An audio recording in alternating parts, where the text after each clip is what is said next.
He was a big hitman from the Zeta cartel, was involved in all sorts of criminal activity. Serious. When was a time you interacted with a seemingly normal person, but later found out that they were not? I worked at Circuit City as a teenager and was helping someone looking at TVs. My boss called me over and said he needed me up front to help at checkout. Thought it was weird because there wasn't a line, but whatever. Turns out the guy I was helping was Drew Peterson, who has since been convicted of murder. This was back when he was just a suspect, but my boss recognized him from the news and didn't want to compromise my safety. I worked with a guy that was later found guilty of murder by intentionally leaving his toddler in a hot car. My ex-wife and I even had dinner with him and his wife. Everything seemed completely normal. I was flying freight to an island in the Caribbean. One day I landed and began to rush to unload the plane due to a storm being quite visible on the horizon. A man was standing next to the runway, casually watching and nothing else until I tripped and almost fell. He laughed. My response was to throw the box I was carrying at him and yell that if he was going to just stand there like a useless lump, that I was going to put his ass to work. He looked surprised and actually did begin to help unload the plane, and I left without even knowing his name. I was enlightened several days later when I came again. That man was the millionaire who owned a neighboring island that the normal men worked on. I had thrown a box at David Copperfield.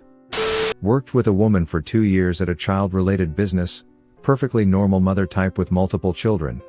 While we worked together, she was on vacation, took her youngest child, 2 years old, out on a hike and stabbed him in the chest with a chef's knife.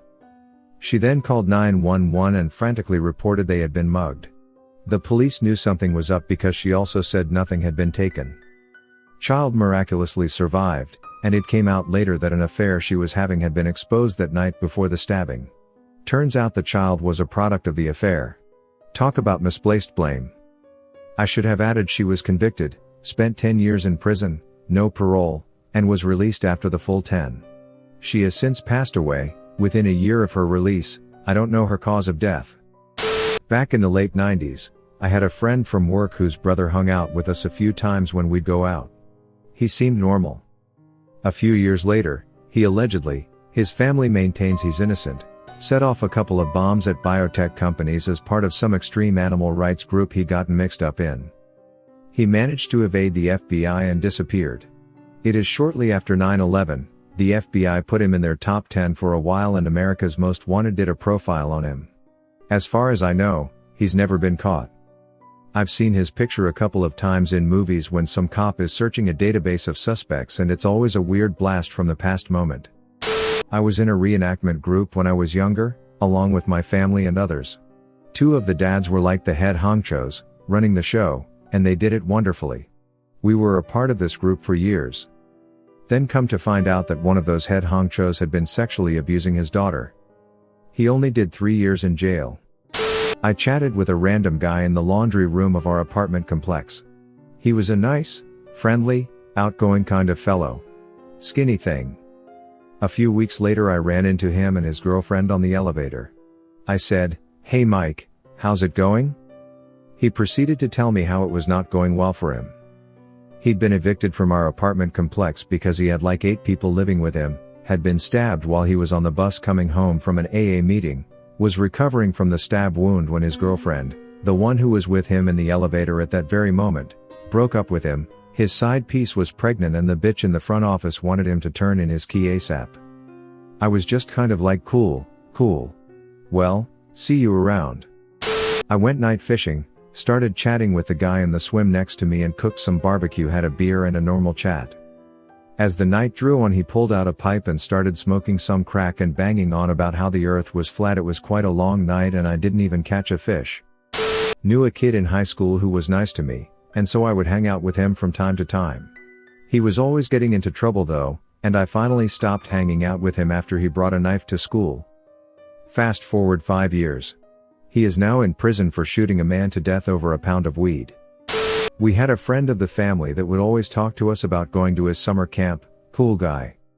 The only thing was my dad did not like to send us away on summer and would rather have us work with him at his store. Turns out the guy was a pedo and would molest and take pics of the camp kids. Met a random elder gentleman while walking back to my car after a night out. The guy was dressed in khakis and a college sweatshirt and looked harmless.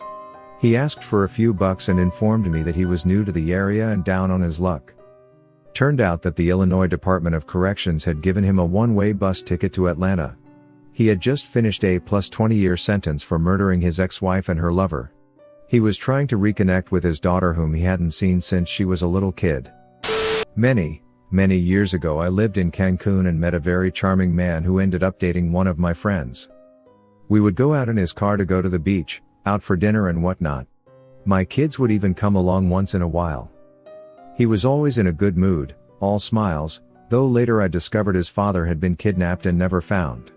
One day he told us he was sure he was going to end up being kidnapped too, probably tortured and killed. I never understood what was going on. I moved back to my hometown and some months later I saw in the newspaper that 3 tortured bodies had been found on the side of the road from Cancun to Merida. One was my friend, the charming man, and I was in complete shock. When I found out who he was I could not believe it. He was a big hitman from the Zeta cartel, was involved in all sorts of criminal activity including trafficking of children. He was the bodyguard of a very known child predator and CP producer in Cancun. I cannot stop thinking about how I could have been kidnapped along with this man just like the other 2 were just for being there at the wrong time. My children were in danger and I didn't even know. It is scary AF. My 18-year-old daughter dated this guy for about 5 months. She told me he was a little weird at times. I just thought he was super shy. He called me mom. He would play video games with my son. They moved in together and he changed from being a hard worker to not going to work and expecting her to provide financially and do all the chores. She went out of town and came back to find he hadn't taken good care of her dog. She broke up with him. The next day he killed her. I was in total shock. I didn't believe he could do something so terrible. I even went and saw him when he turned himself in 2 days later, to hear it from him. He did it. He didn't seem to have guilt. Now he stares at me in court. He smirks. He laughs. He was given a plea agreement and will be sentenced on March 23rd. He will only get 16 to 25 years. It's not fair. Finding my daughter's murdered body and hearing him say he was the one who did that to her showed me even the most normal seeming person may not be normal at all. Back in like 2005-6, in my early days of music I was on tour in the US. I was about 18-19 and at that time I was in a band that didn't make any money so naturally. We slept on floors and such after shows. We played a Midwestern city that we did really well in, had a lot of friends in the area and whatnot. The next show was only 2 hours away so we stayed with a kid from the show that was a fan. I end up going off and spending most of the night with a girl I'd end up dating, but returned back pretty late. The next day, the kid decides he wants to go to the show 2 hours away. He liked smoking pot and so did I, so I and one other of our guys just rode with him to the show so we could smoke weed. Anyways, fast forward like 3 or 4 days later and we get a call from someone in that city letting us know the kid had been arrested, charged with murdering his dad and keeping him in the deep freeze of his house. The house we stayed in. The body was in there while we were there. It was crazy because he seemed like a normal dude, nothing off about him. Apparently, his father was very abusive and there's a lot of nuances in the story, but either way, he still killed his dad with an axe. I once hired a guy who seemed completely normal. He was friendly enough in his interview and his resume was perfect for the position. Shortly after he started, I started getting reports of odd behavior. He turned out to be a pathological liar of the highest order. Like, not even remotely believable shit would come out of this guy's mouth. He claimed he used to be an international arms dealer and Gaddafi had once bought him lunch. He claimed to have overdosed on heroin and was then rolled up in a carpet by MS-13 gang members and left for dead in a river. Shit like that. He was an early 20s obvious gamer who still lived with his parents. It was an entry-level position, and didn't have a driver's license, so there was no way any of this could possibly have been true. That was weird enough. But he also made super uncomfortable comments all the time and was just generally unsettling. He would talk about his gun collection a lot, although I doubt he actually had one, and would get super offended and glower and mope if anyone was skeptical about his stories. None of this was really actionable from an HR standpoint, because he'd managed to make it through his 90-day probation period without weirding anyone out too badly, so he couldn't be dismissed without cause. I was finally able to get rid of him when he started fixating on a black coworker and making wildly racist comments to her. That was one of the only times I ever had to fire somebody on the spot and have security walk them out. No write-ups, no counseling, just immediate termination. And it was satisfying. I didn't realize how tense the whole office had become until everyone finally relaxed when he was gone. There was a guy in my Sunday school classes who seemed normal, even somewhat interesting company. Then one night all the students and their parents were called to the church and we learned that guy was a serial rapist. His attendance in Sunday school was part of a long con to groom a girl as his next victim. We hired a new girl at work. I had a job where you could work and chat at the same time, so we got to know each other quickly. She was nice and everything, but I was really put off by her endless poop stories. She used to drive long distances for work and shit in a bucket in her car. She once shit in a plastic bag and kept it in her pocket. The list goes on and on. Nobody wants to know, but she just can't stop. I went to a family gathering with my wife at the time that included a brother of hers that was rarely around. He was something of the black sheep of the family. It was my first time meeting him. He was nice, we played some volleyball in the pool, chatted, had a few beers. It was a great day. Found out the following week that he was wanted by the police at the time of the party for abducting and murdering his ex-girlfriend. He is currently in prison for the rest of his life. That was surreal as shit to discover. Was given a new employee to manage. Normal guy. Until a few weeks later I see him shoving toothpicks under his fingernails. Deeper and deeper. 5 at a time. I asked him what was up with that and he just said it makes me feel better, relaxed. Got to know him more and more. It turns out he was in and out of some mental institutions, all self-admitted. No idea what his inner demons were though. Same job, another employee. Dude seemed nice enough, it turns out he had served some time for manslaughter. His story is that he was caught sleeping with a married woman and killed the husband in self-defense. A jury didn't see it that way. After working for about a month he stole a coworker's iPod and never came back. A few days later someone robbed and killed him outside of a bar about a mile from work. I was going to pay for petrol, and an older woman was going to reach the counter at the same time as me. I gestured for her to go first and smiled. She smiled back and paid for her things. As soon as she was done she turned around and started to scream about me being foreign and taking good jobs. She continues to call me a beast and all sorts of bizarre insults. I realize this woman is obviously troubled and just smile and pay for my things. She keeps going till I'm out of earshot and dear God I should have just paid first. When I was 14 dealing with anorexia. I had to get my blood drawn. While he was drawing my blood he was kinda feeling my boobs, telling me it helps with the blood flow. A year later he got arrested for feeling other girls and telling them the same thing. He ended up getting 19 years. Still have a fear of a man touching me when I got out of the doctors. Years ago I helped a customer pick out some films at work. It was a fairly standard transaction. He was a little odd but I'd dealt with way worse. I really didn't think anything of it. I went on holiday and came back a week later and some of my colleagues told me they'd met my ex, who had come into the store and gone around telling everyone that they were my ex and if I knew he was in store, I'd have him thrown out. Now at this point, I'd been with my then boyfriend now husband for 3 years and my last partner prior to him was 8 years ago. I'd also been at the store for 2 years so I'm immediately thinking WTF. There was no way my ex knew where I was working, I hadn't even seen him at all. This was also before social media, so it was weird but I just thought my colleagues were playing some elaborate prank and ignored it. However, a few weeks after this, one of my colleagues comes up to me and says your ex is over there. And points out this guy who I immediately recognized as the slightly odd customer I'd helped pick films out for. This guy then proceeds to go around to every staff member and customer on the floor and tells them he's my ex and I'd have him kicked out by security if he saw me, including actually coming up to me on the till so I could process his transaction, doesn't say a thing to me, but gleefully tells the colleague next to me the same thing. I used to go out with, Pink. She's going to have me kicked out. He knew my name because it was on my name badge. At that point, I did signal to the security guard who was already on his way up because a customer had gone to him to complain about this guy causing a scene and had him removed from the store. I didn't wear a name badge after that or at any job I've ever had since. Woman I worked with was an emotional vampire. Kept asking me about the baby I lost just to see me cry about it. Finally got to a point where I could give her non-answers while showing no emotion and surprise. Guess what's no longer interesting to talk about? She also kept asking me about my brother I never talked to, no matter how many times I told her she'd seen him more recently than me.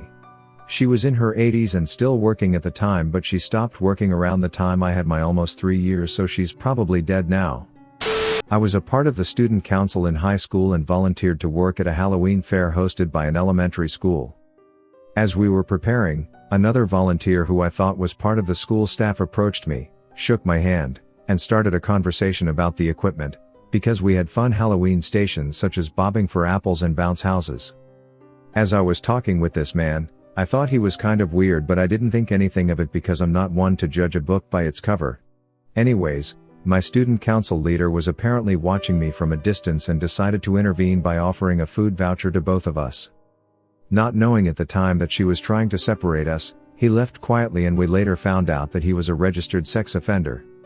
Was a representative for my troop at an inter-troop scouting event, which means it was just me and one other kid mixed into groups of other kids from other Boy Scout troops that we'd work with for the duration of the weekend camping trip. When the groups were split up, I ended up in a different group from the other scout from troop, so it was time to become acquainted with the kids who'd have to be my friends for the weekend. There was one scout who looked like a decent kid. I start to talk to him, and he lived only a town over from me and was only a year older, and the same rank as I was.